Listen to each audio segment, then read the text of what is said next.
Back again. Here we are, Tuesdays and Thursdays. Death, taxes, and fightcraft on Tuesdays and Thursdays.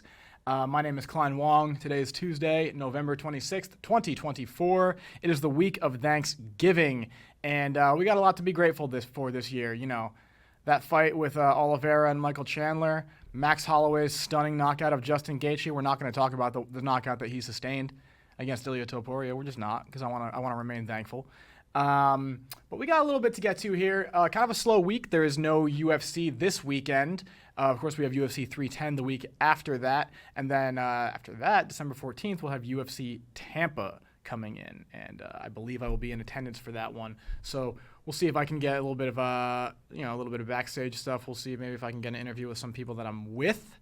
And maybe they'll be able to give me a little bit of insight into Hustlers University. That's all you get. That hint and the hint from last week are all you guys get.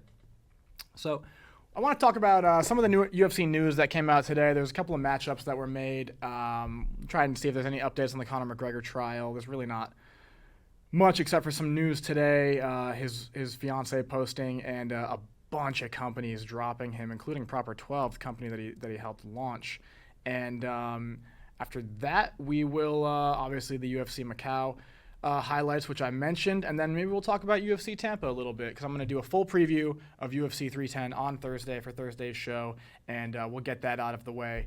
But for now, we're going to go ahead and kick off this show with a icy hot spearmint Zin. Zin.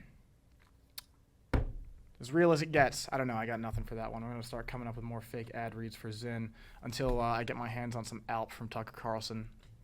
What is going on? What do we have today? So let's take a look at the UFC Macau card here. I'm going to try and blaze through this one. There's an ant on me. Don't worry about that. Government don't even got to know about it. What do we have here? We had UFC Macau happening while I was still asleep and or heading to the gym to go and teach my teens class and the kids Brazilian Jiu-Jitsu class before that. A couple of good fights, a couple of good finishes on this card for sure. Speaking of Ming Shi with that head kick murder of Feng Xiaokan, and Ming Shi just absolute sweetheart, just kind of like this nerdy, skinny, short, like, petite, nice girl who's like kind of soft-spoken, has that kind of like Chinese, East Asian like meekness about her, and sends this girl into the fucking shadow realm and then just stands against the cage kind of looking around, and turns out she's a doctor and her parents don't know that she's a professional MMA fighter, and if they don't, now they do, because that head kick was all over my X feed over the weekend. Really don't have much to say about these. I don't want to bury the lead here, so we're just going to go ahead and talk about this main event. Petr Yan versus Deiveson Figueiredo. Mea culpa. I had it totally wrong. I began feeling kind of like, Yan was going to win, and then as I went through the week last week, I started doing a little bit more, just reviewing, more of the previous 3 or 4 fights from each guy. Figueiredo the previous 3 because they were all at bantamweight, and then Yan the previous 4 because he was 1-3 in his last 4. His lone victory came from Song Yadong, and I wanted to get an idea of where Yan was really at because his record was a little bit misleading. He lost to, Aljamain Sterling. He lost to Merab, and he lost to, who was the last one that he lost to here? Let's take a look. Oh, O'Malley, of course. How could I forget, And then he had beaten Sandhagen before that. Sandhagen, an excellent fighter. I love Corey Sandhagen's fight style and his mentality going into fights, so, I'm a little bit biased there, and I wanted Corey to win. But Petr Yan definitely coming through with this big victory here. Great fight, obviously. Great fight. Both guys showing a lot of respect at the end there, too, hopping on the cage and kind of just hugging each other and looking at each other like, holy shit, we just lived through that. But, in the end, Yan does win it. Yan does get the hand raised, so now he's on a 2-fight win streak. In the bantamweight division, and there's a little bit of there's a debate in the MMA fandom right now as to who should fight Merab. Merab Dvalishvili making it very clear that he does not want to fight Umar Nurmagomedov in the title picture here coming up. So let's go ahead and take a look. I'll zoom in for us. Bantamweight, top 5. Obviously, Merab's the champion. We got Sean O'Malley. We got Umar Nurmagomedov. Corey Sandhagen at 4. Interesting. And Deiveson Figueiredo at 5. The rankings were just updated today as well. So Petr Yan staying at number 3 in the rankings. Kind of weird to me that they have Sean O'Malley as number 1. I always think it's weird that when the champion gets beaten, they move down to the number 1 contender spot. I really don't think that should be like a best practice of this business anymore. I think whoever the number 2 is should get bumped up to number 1, and or I mean, presumably in a perfect world, the number 1 contender fights the champion. The contender wins and becomes the champion. Champion, as a practice, gets bumped down to number 1. It should be whoever number 2 or number 3 is should be moving up here. Now, of course, we have a lot of cases where it's not the number 1 contender who fights the champion. Maybe they've already fought. Maybe that contender has already got a fight lined up, and the timing just doesn't quite work out. Maybe the division is dead and everybody's fought each other, or, coming off of losses or whatever, and they have to get the number 8 guy in there to go in and fight Renan Barao, and then TJ Dillashaw shocks the fucking world. That shit happens too. But I digress. People saying that they want Yan to fight for the belt. Would I be mad at it? No. I think the Umar Nurmagomedov fight is the one to do right now. Get that one out of the way. Sean O'Malley is injured. Otherwise, I would say the rematch between him and Yan would be excellent, especially right now where they're both at, with Yan kind of coming back off of a skid and Sean O'Malley having just lost the belt. Let's really see where they're both at. Let's see where O'Malley's at. Can he do it twice? Can he beat Yan twice? I believe it was a split decision that Yan lost when the first time they fought. And that one was a very close one. I have some fucking wild-ass, salty friends like Durain saying, it was a landslide victory for O'Malley, and it's like, I really don't see that. I see O'Malley edged him, and if he gave it to Yan, I would not have been mad. I think Umar Nurmagomedov should fight for the belt, and here's why. One, with their stylistic matchup, I don't mind it, right? A lot of people don't like Merab's style because he's a wrestling-heavy style. He's a cardio guy. He doesn't really get tired, so he has the energy to just keep up all of this intense forward aggression wrestling that he does, and I love that. Especially someone who's, my weakness is definitely wrestling. I find it fascinating, but I also, I'm not great at it. I'm a lanky guy. My shoulder is bad. I'm made to fight a certain way, and that way is definitely, like, when I train, it's definitely, kickboxing. I love jiu-jitsu. And the wrestling just tends to be a little bit more difficult, but then, we find other answers for that, don't we? I think Umar has the gas tank to take Merab all 5 rounds and not let up. You saw O'Malley kind of wilting as the rounds went on there and kind of just, let's get through this kind of look on his face as he sits down on the stool. But something that tends to happen is if you have 2 guys with a similar skill set and it cancels each other out, they tend to fall to what's your B game? What are your other tools like? What's your striking like? What are your submissions like, maybe off of your back, or maybe on top? Or what kind of strikes or other elements can you use to mix in and make it interesting and then go back to your strength? Those things are really interesting to me. And Umar Nurmagomedov, obviously the Nurmagomedov name carrying a lot of prestige on it. I think his wrestling will maybe not completely stifle Merab's, maybe not completely shut out Merab's. I think Merab is a good enough wrestler to where he gets, he definitely gets a takedown, I think. But is it going to be like the kind of fights that we've seen Merab giving to us, where it's all kinds of wrestling and ground and pound and, what some people might say, boring? I find it fascinating. If you can't get up, then let's see what you can do on the ground. And if you can't do anything on the ground, well, then let's just watch. You guys want to see a dead body, I have a feeling it turns into a striking match. Maybe not for the whole time. Maybe not the most exciting striking match, right? We just saw Paul Craig versus Bo Nickel have a bad kickboxing bout. But I think they are able to nullify each other's wrestling in most moments, and then they resort to setting that up with other striking, with footwork, with forward pressure, kind of taking the middle of the octagon and getting them against the fence. And I think people might say that Merab's fights are boring because he has such an advantage in the wrestling department.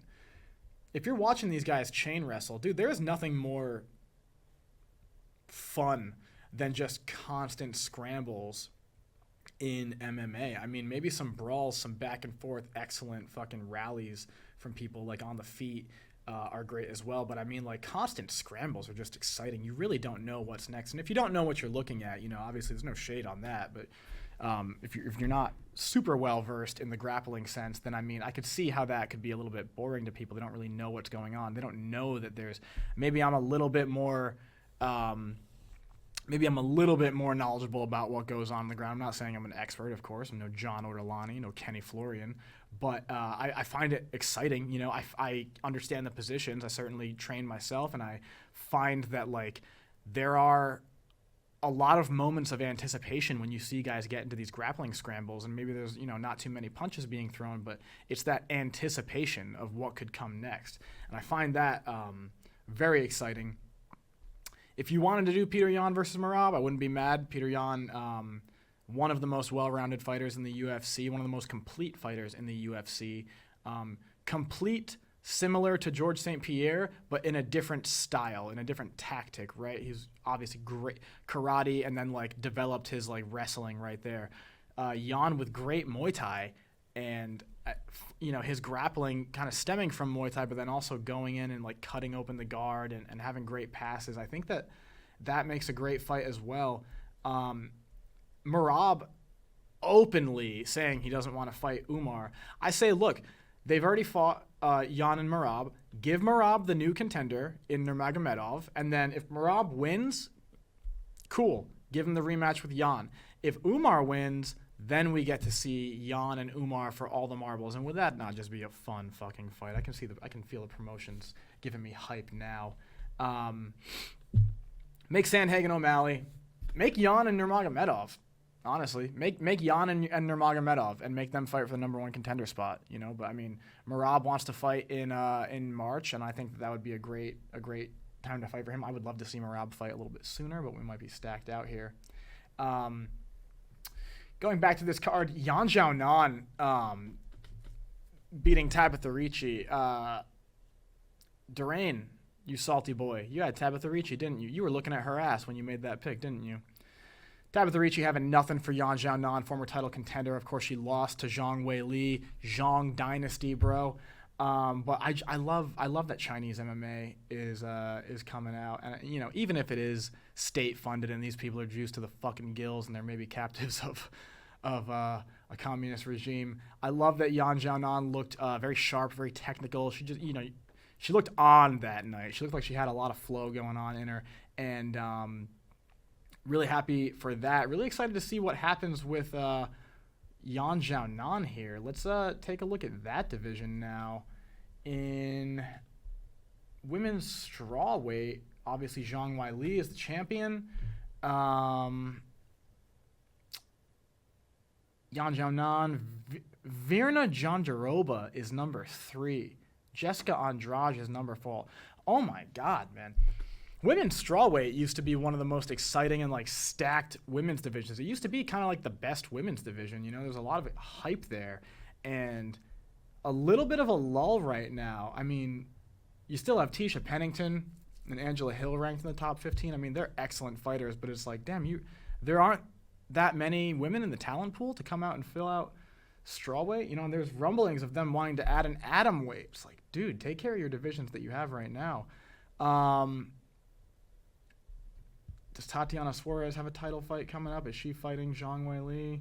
No, she just fought Andrade, a year ago. Over a year ago. Zhang Weili hasn't fought in a minute either. I mean, do we do Zhang Weili, Yan Xiaonan rematch? Immediate rematch?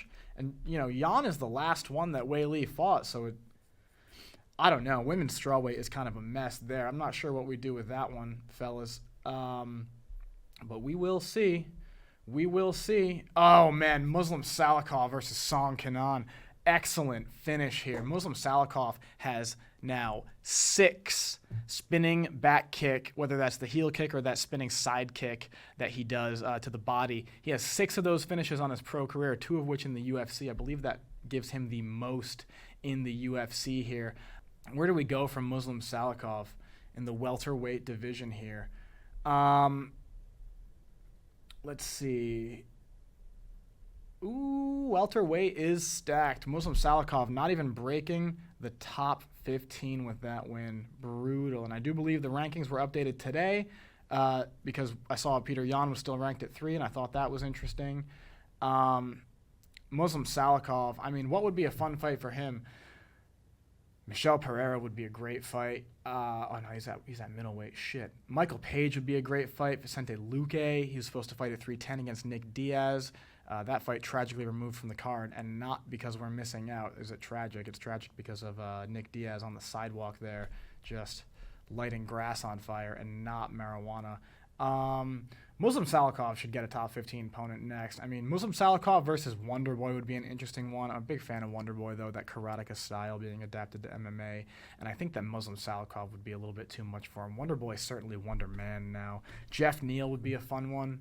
Michael Morales, Carlos Prates, Muslim Salikhov would be a great fight, actually. Carlos Prates is very exciting. Throws fucking bricks in his hands, too. Oh, goodness. Got a lot going on in the welterweight division, so Muslim Salikhov should definitely move up and get a little bit more to his name now. I think he's ready for a top 15. Wang Kong coming in with the Joker makeup. I mean, holy shit, 2008 called, and it wants its easy villain analogy back in the Joker. Olberg beats Ozdemir. Zhang Mingyang, I gotta show this one. Light heavyweight is not the most fun, not the deepest division. It's got 2 in the UFC, 2 first-round knockouts. I mean, let's just take a look at light heavyweight here. What do we got at light heavyweight? Oh yeah, it drops off. I mean, if you've got Johnny Walker in the top 10 and Dominic Reyes in the top 15, I mean, certainly there's room for Zhang there. Zhang Mingyang. Mingyang Zhang. I forget how Chinese people do their names. Don't tell my ancestors that. Zhang should move up. I mean, he should move up. Give him the Alonzo Menifield fight. Let him fight Nikita Krylov. Give him Ozdemir, give him Walker, give him Dominic, and give those guys their walking papers when they lose, because I will have Mingyang in that fight regardless of who it is against. Going back here to the card, kind of rounding out here. Oh my God, maybe my favorite knockout, maybe my favorite finish of the night is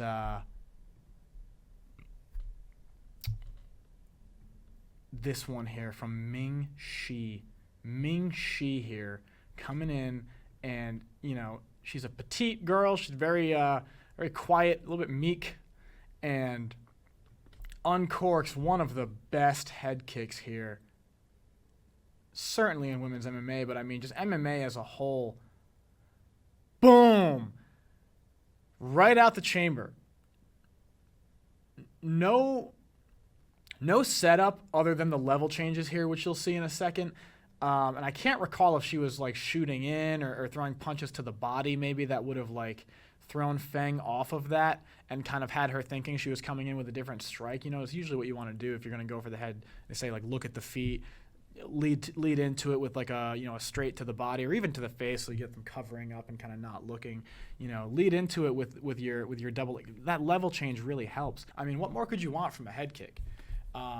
I kind of jokingly tell my students 100% to the head kick because that's kind of just how I tell my students very often, do as I say, not as I do. And I try to lead a good example for them too. I spar with my teen boys and, some of them are fucking, what are they feeding these kids now? Get RFK to get the hormones out of these kids' fucking food. Talking to you, Slade. Dude, Well, Tanya here. I got this kid Slade in my teens class, who is, I think he just turned 18, or maybe he's 17. And he had asked me very nicely, like, would it be okay if I came to like the adults class? Could I check those out? And I'm like, dude, please, because you'll learn a lot, obviously, and you'll take a huge step up. But then also, like, dude, you got like dude strength at 17, 18 for sure. And he's got good instincts. Him and his brother Ryder, both great instincts in their Muay Thai, and both really picking up their jiu-jitsu. Even if they hated it in the beginning, they might still hate it now. But both of them with great Muay Thai, and makes me really proud as a coach to see those kids, doing the damn thing. And Slade hits hard. I don't know if it's just because he doesn't know how to flow spar, but the kid hits hard, and he's got excellent body kicks. And that's a little shout out to my boy Slade there in my teens MMA class. Mr. Coach Klein's Saturday morning teens MMA class for kids who can't choke good and who want to learn other submissions good too. We'll get that on a shirt. We'll get that on a shirt here shortly. And that is about it from this past weekend's UFC card that I wanted to cover. Not too much going on here. So let's take a look at some of the UFC news here, if we could, because a couple of good fights were just announced here. A couple of good fights were just announced, and we're gonna go to MMA Junkie because they're my preferred site for the people who are getting their news from X, most of America probably right now. So let's take a look at what was signed today. About 2 hours ago at time of recording, Kevin Holland versus Reinier de Ridder. Reinier de Ridder, I believe the PFL champion, came in and had a great fight against Gerald Meerschaert, and I believe got the choke. Yep, submission in round 3. After I think a few attempts here as well. Submission in round 3 against Gerald Meerschaert. Excellent step up for him. Honestly, kind of a bad fight for Holland, I think. Bad fight for Holland. Holland, who, if I'm not mistaken, Kevin Holland was in the welterweight division. I know he goes back and forth. He kind of goes up and down between welterweight and middleweight. But I thought he was making his home at welterweight. Let's take a look here. Middleweight. No, he's been kind of fighting at middleweight. He did fight Venom Page at welterweight. Lost that one. Beat Oleksijuk. I'm not going to fucking butcher that name. Beat Oleksijuk in the first round with a submission, and then lost to Dolidze. I kind of thought he was going to lose to Dolidze. Roman Dolidze, great fucking talent also in the middleweight division. But Kevin Holland, kind of hit or miss here, Beat Ponzinibbio, beat Chiesa, lost to JDM, lost to Venom Page. Beat Oleksijuk, probably butchering that, lost to Dolidze. So, wins 2, loses 2. Wins 1, loses 1. Does that mean he's going to win this one? Maybe. I think Reinier de Ridder, though, is, as far as I can tell, the real deal. I mean, a lot of people like to bash on the outside the UFC talent here, but Reinier de Ridder, 18-2 in his professional MMA career, and he's beaten some great guys here. Or faced Tai Ruotolo in a grappling match and lost, but I mean, most people are going to. Wow, the only person I know on his record besides Meerschaert is Onglin Song. Wow, okay. I mean, this will be another great step up. Gerald Meerschaert, definitely a great fight for him. But, we're going to see. We are certainly going to see if Reinier de Ridder is that guy. And let's scroll on down to Paddy Pimblett thinks he can beat Ilia Topuria. I get his point, though, where he's like, he was saying, of course, if anyone asks me if I think I can beat Ilia Topuria, of course I'm going to say that. Or, no, Islam Makhachev. Sorry. Lightweight champion, not the featherweight champion. Paddy Pimblett at 155 thinks he can beat Islam Makhachev. But I mean, from a fighter standpoint, I get it, dude. I get it. You're going to want to have that belief in yourself, because if you don't, what are you doing? What are you really doing here if you don't really know, if you can beat the champion? Why are you really in it? Just for fun fights? I guess. Not too many fight announcements here.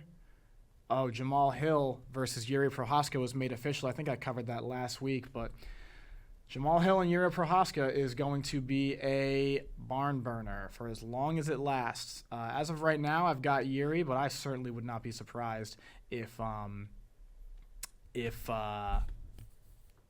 Hill touched him with that fucking glove and put him to sleep. I do want to take one more look here just to make sure I'm not missing anything from the fight announcements that we have. No, Yuri Prochazka, Reinier to Ritter. Not much. Dominick Cruz saying he wants to get back in the cage. I would love that. I'm a huge Dominick Cruz fan. I don't really think it's that much of a... To my friends who know me and my training partners, they know that I'm a huge Dominick Cruz fan. I do really hope that Dominick Cruz comes back. I hope they don't give him some young, rushed contender that's going to... I mean, I don't want the dude to get a feeder fight, right? I don't want him to just have a goodbye fight, but Dominick Cruz has certainly done a lot for the sport, and I would like to see another fight where he gets a chance to really showcase his skills, right? What I mean by that is, like, don't give him an easy fight. Don't, like, have him handpick his own opponent or something like that. But, I mean... Dominick Cruz is older. He's had an injury-laden career, and people, they're throwing him in there with a lot of guys who were on their way up to the title, right? In Chito Vera, were younger, or, the Henry Cejudo fight, I really thought Dominick Cruz, I thought that was a great matchup, and I was really excited for that one. And, it went how it went. Dominick Cruz really not getting much out of that one and getting finished by Chito Vera there. And, I mean, what can I say? What can I say? Dominick Cruz lost that one, and, it happens. It happens. It happens. Has Chito Vera had his title? Oh, yes, he fought O'Malley and lost, and then he fought Figueiredo and lost. Maybe that you could do the Chito Vera rematch. I think Chito Vera's kind of... I don't want to say he's falling off, but I wonder if the way that he fights, because he's a dude who's not afraid to get hit. He's not afraid to deliver one and take two in return. I wonder where Chito Vera's at. I would like to see Chito Vera fight a better contender. So not Dominick Cruz, but almost more because I'd rather see where Chito Vera is really at in his place in the division, right? Chito Vera, a little bit long in the tooth, but not quite like old guard yet, not quite Dominick Cruz. I would like to see Chito Vera get a solid contender here. And in fact, let's see the UFC rankings real quick for the lulz. One more time, boys, huh? One more time. Chito Vera at bantamweight. Number 6. Marlon Chito Vera, number 6. Coming off a 2-fight skid. I would like to see Chito Vera fight like Song Yadong. Chito Vera Figueiredo would actually be a fire matchup, and they're ranked right next to each other at 5 and 6. I think Chito Vera would have a great fight with Figueiredo, and I think that'd be an interesting, okay. Petr Yan is the upper echelon of the division, has been, even despite his losses. Okay, Figueiredo loses to him, no big deal. But he's beaten the Rob Fonts. He has beaten whoever the fuck else he fought. And I just wonder what Figueiredo's ceiling is in the division. I think, I don't think 9 times out of 10 Petr Yan beats him, but maybe like 7 or 8 times out of 10. And I'd like to see more of Figueiredo. I think Marlon Vera would be a perfect fight for Figueiredo here. And as for Dominick Cruz, a lot of people are calling for the Henry Cejudo matchup. I could see that being good.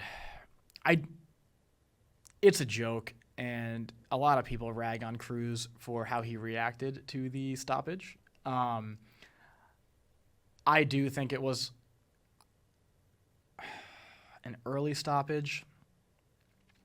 I define an early stoppage as the onslaught hadn't really gotten going and the other fighter was clearly still, intelligently defending themselves, if not at least covering up. Could you have let that go a little bit further, right? Dominick Cruz was getting to his feet when Keith Peterson came in and, pulled Henry Cejudo off of him. I think you could have let that fight go longer. I initially did not think the Cejudo and Cruz fight did much for me, but upon revisiting, I mean, Henry Cejudo, Dominick Cruz would be a great fight. I'll take that fucking bet all the way to the bank. Fucking Derain over here, Henry Cejudo fucking fanboy. I'm kidding. I love Henry Cejudo. Trump loves Henry Cejudo. But I think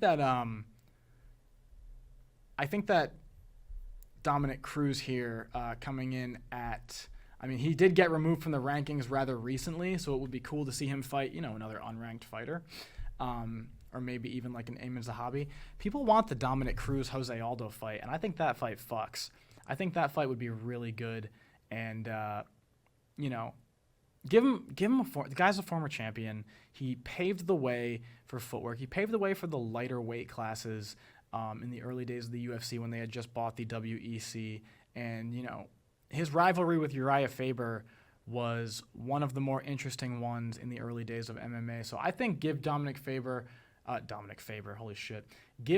Cruz a fair matchup. And fair could be unranked, like he is, someone who's untested, or fair could be an older, maybe former champion like Henry Cejudo, like Jose Aldo. I think the matchup, if they're both healthy and they meet in there, I think Dominick Cruz and Jose Aldo deliver a fight of the night. I mean, give them the co-main event spot because that is just an excellent matchup, right? Dominick Cruz, a little bit prone to leg kicks, and Jose Aldo with some of the best leg kicks in MMA, right?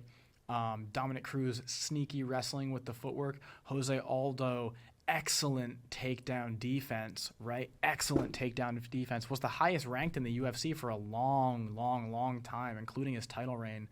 You know, fighting the likes of fucking Frankie Edgar and Chad Mendes, mind you.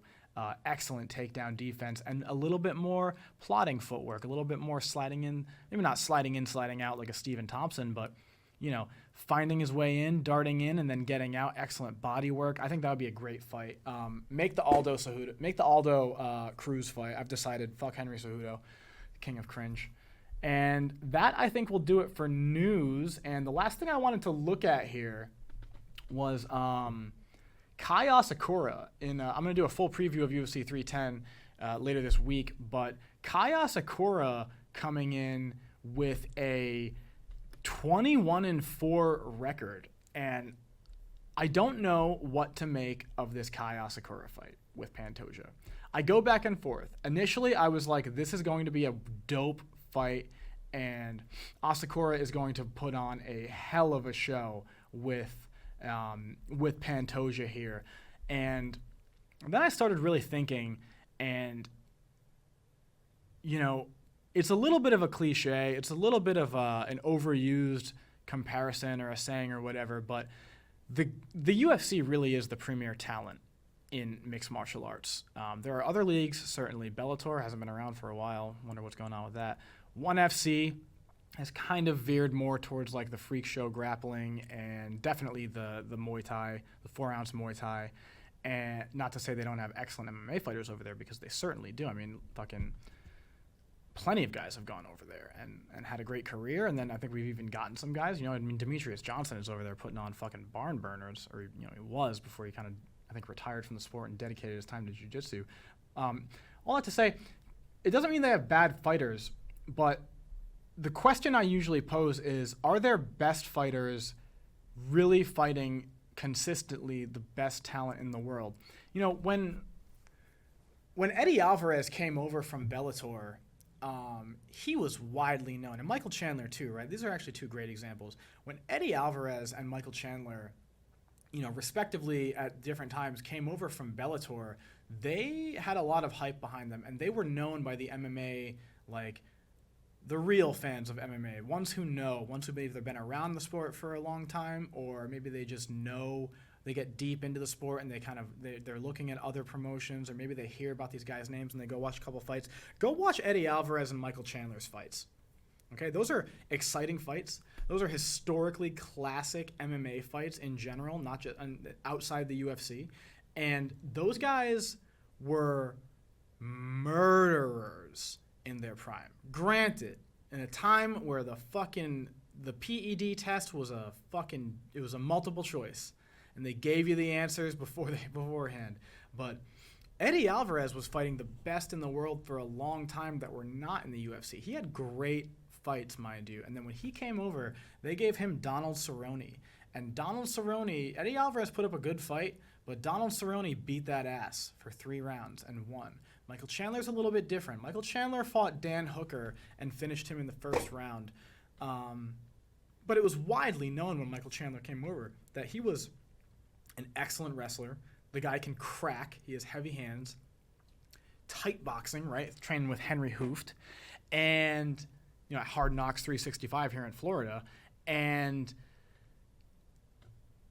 was not afraid of the danger. Was not afraid to get into those brawls. And Michael Chandler came in there, and that dude put on a great fight. Granted, now I think he's 4-2 in the UFC.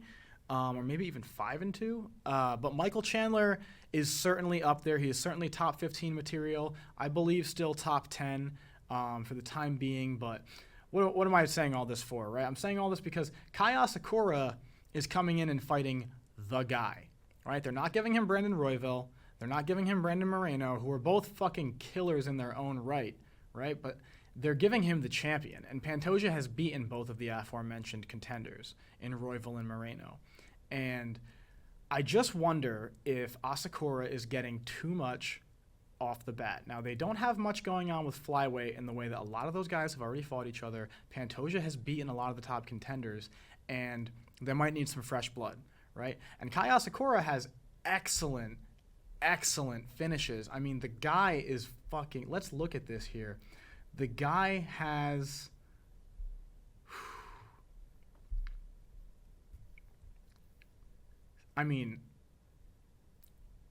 16 of his 26 wins, or 16 of his 25 wins have come from, 26 wins. 25 wins. What am I doing?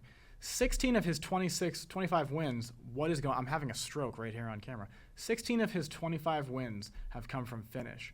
That's insane. And it's like, okay, who is he fighting? Well, let's take a look, because I was not familiar with Asakura, and his most recent fight is with Juan Archuleta. Juan Archuleta, an excellent fighter. One of those guys outside the UFC who does have great skills.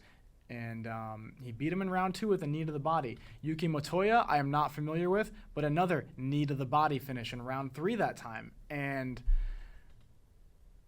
both of those guys, you see 29-4 for Archuleta, 33-10 for Motoya. Those are experienced guys. He's fighting guys who are not just feeders, and they at least have winning records. And I just wonder, the other name that really shot out to me here was Kyoji Horiguchi. Now, granted, he fought Horiguchi twice, and he lost most recently in round 1.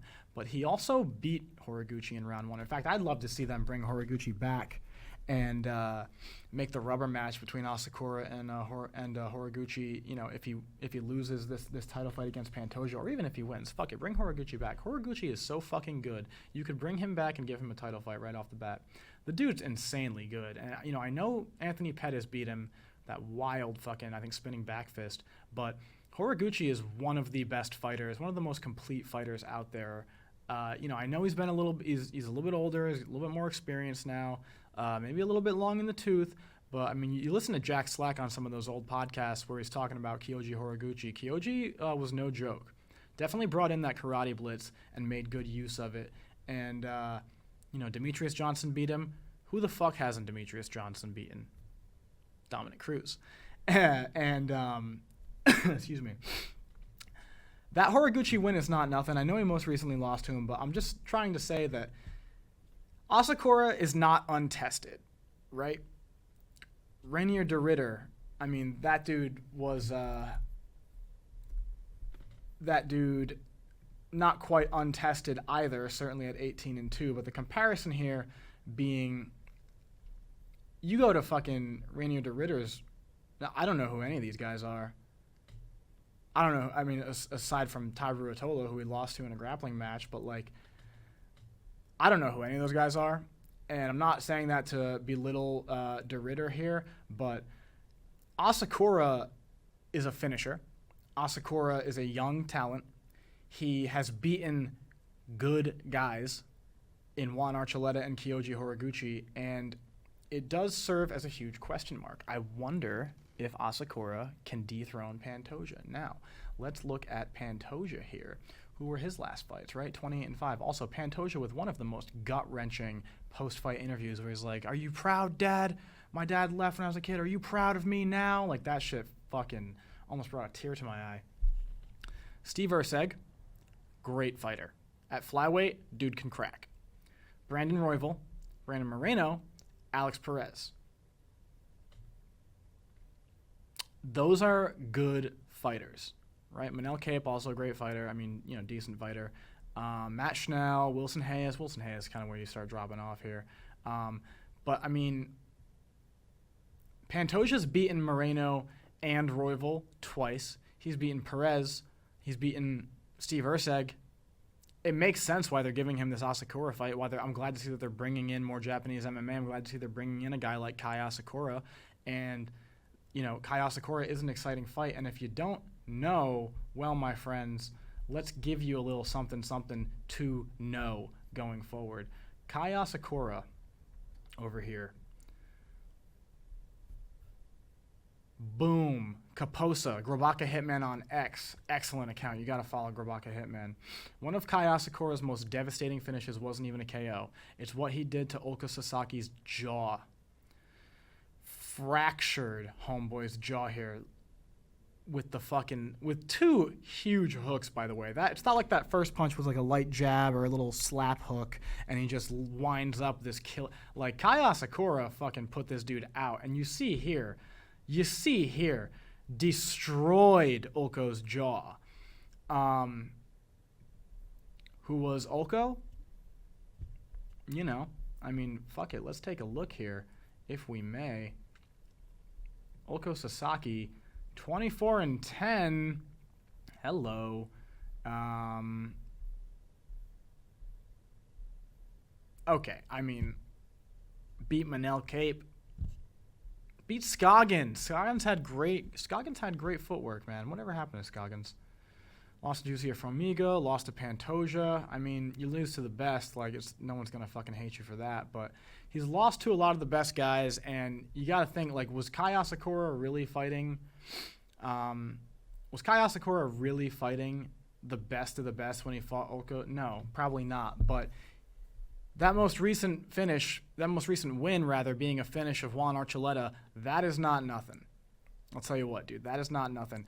It's a crazy fight. I probably won't have a prediction, at least till later, or maybe even the week leading up to it. But I got a lot of questions about that one. I got a lot of questions about Pantoja and Asakura.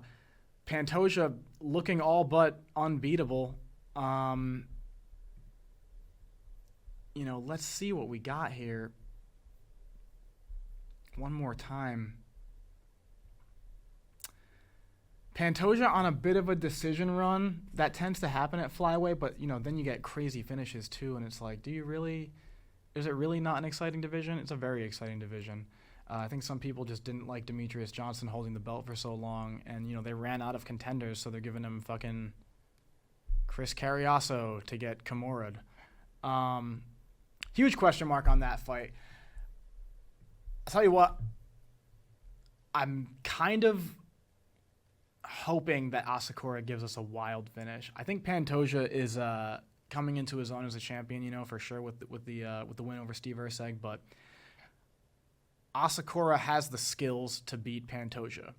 But there's other things that go into this. It's his first fight in the UFC, fighting a guy who, maybe he has the skills to beat Pantoja in a flash knockout, in a scrambly submission. Maybe he has the skills to take Pantoja all the way to the bell in a 5-round decision. But abstract things come into play that affect the level of skills that you can display on the fight night. And I wonder if being the main event, being in the UFC, fighting the champion, I wonder if that might cause him to stutter step a little bit metaphorically. We will see. I think I'm leaning Pantoja. But I don't know, man. Asakura might be him. And without further ado, I mean, I think that's it for this one. I think we're going to go ahead and call it. I don't really have much else. If you felt so inclined, subscribe below. This will be on the Fightcraft YouTube channel, which has officially been launched. And let's double check those copyrights one more time. And no copyright restrictions. I guess showing stuff off of X with no volume is the way to do it, ladies and gentlemen. But who knows? UFC could come back. They could have their intern strike me down, but they don't know. They don't even know that that's just going to make me come back more powerful than they could possibly imagine. Fightcraft with Klein Wong. Follow me on X. Follow me on Instagram if that's your tea. And hit subscribe if you could. And be on the lookout because I got more coming. Happy Thanksgiving, guys. And I'll see you when I see you.